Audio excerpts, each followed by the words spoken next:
All right, guys, what's going on? Welcome in. So I'm actually sitting here right now watching the ALCS. Here, let me turn this down.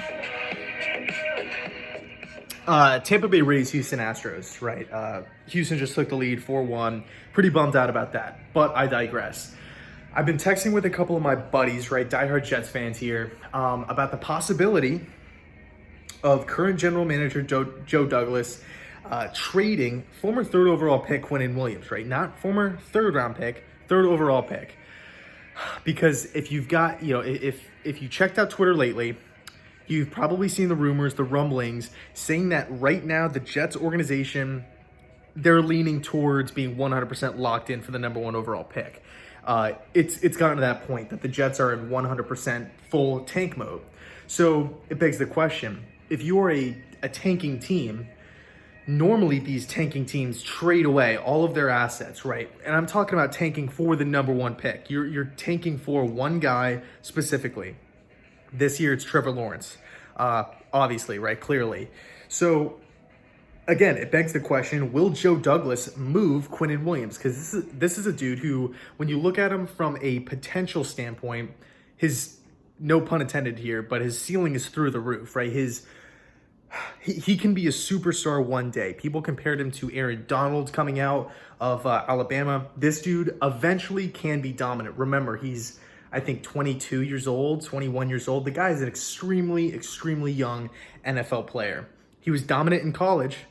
I'll give Quinnen that. Like, this dude has shown flashes. He definitely makes plays throughout, throughout his course of being a New York Jet.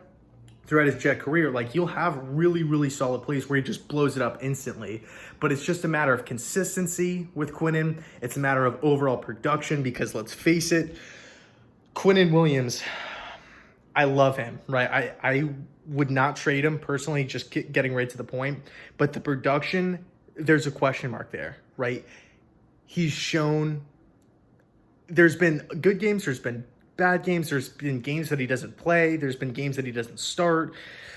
It's weird, right? And I don't necessarily know if it's him. I don't know if it's the scheme fit. Obviously, Adam Gase is the worst head coach in the league, but you can push back and say, hey, he doesn't give any input on defense anyway. So again, I don't know if it's the scheme that he's in that he can't really just, flourish and blossom and become this superstar, dominant force on the defensive line. I don't know if I don't know if he's just not ready to be playing. I don't know if he's too young, because when you go back and you watch the Alabama tape, and remember, Nick Saban is an absolute beast. He's a tank. He's a great defensive head coach. When you watch the tape with Quinnen Williams at Alabama, this dude was unstoppable, right? He would just wreck centers. He would wreck guards, take on double teams, chuck offensive linemen to the ground like it was nothing, just blow up the runs, cause interior pressure. And all of the Jets fans believed that that's what they were getting, right? That's what this Jets defense was going to be getting.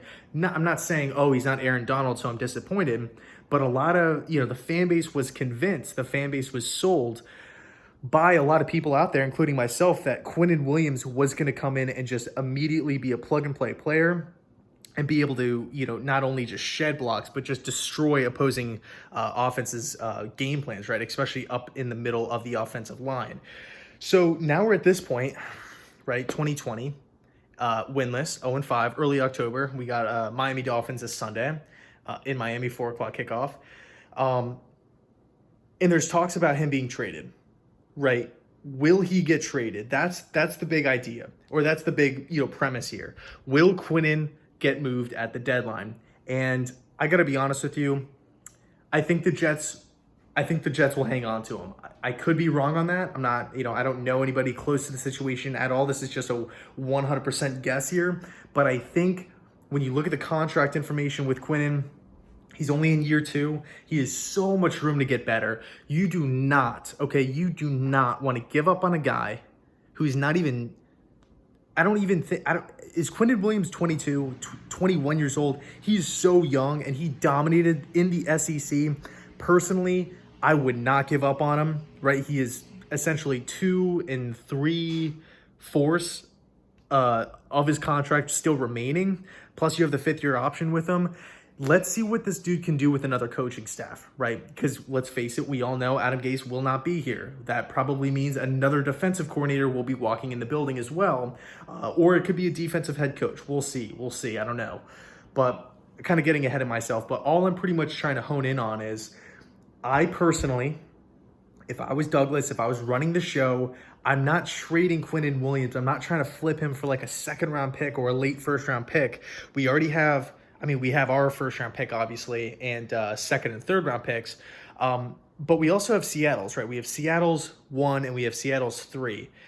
So that's something that we can work with. If I was the Jets and I was Joe Douglas, instead of moving a guy like Quinnen, because, again, I just feel like the upside is so high, I don't want to give up on him just yet because this coaching staff is incompetent, right?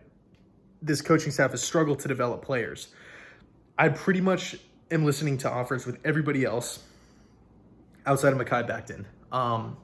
If somebody wants to give up a 3 or a 4 for Jamison Crowder, like Green Bay or whoever it is, New Orleans, or, one of these teams that might need a wide receiver down the stretch, a slot guy, I would definitely listen to that. I would probably trade a 3 for Jamison Crowder. I would do that.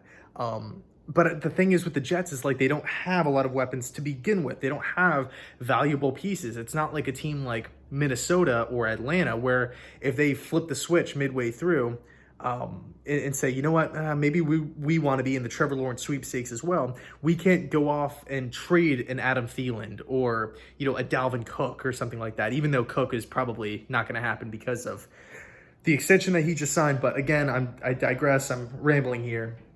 The point is, I'm not trading Quinnen Williams, right? I'm not doing that. The upside is too high.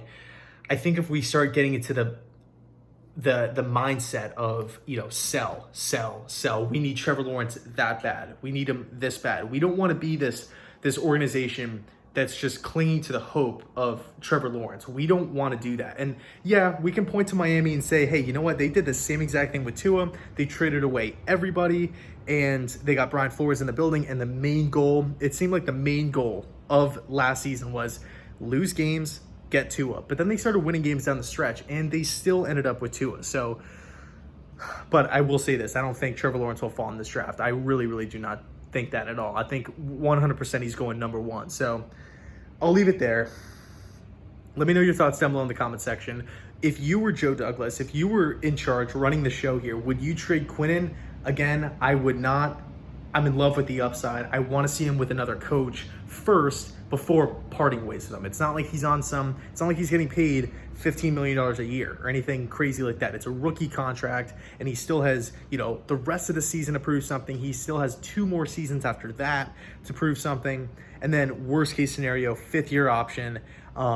If we still don't know if he's still not producing, in the following, next couple seasons, we still have the 5th year option with them. But hey, once the offseason hits, I don't know. I don't want to get too ahead of myself. So I'll leave it there. Let me know your thoughts down below in the comment section. I know this video is kind of long here, so I appreciate everybody hanging in there. But thanks so much for watching. And as always, go Jets.